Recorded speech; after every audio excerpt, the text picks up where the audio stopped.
Hi everyone, welcome back with me again in this channel. On today's tutorial, I'm going to show you how you can extend the clips durations in CapCut.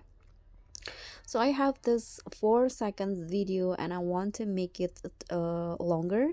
So if you want to do the same, here's what you need to do on CapCut.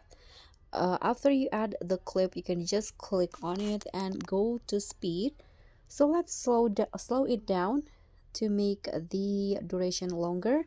So just swipe the circle to the right. For example, I'm going to make it around 10 seconds long.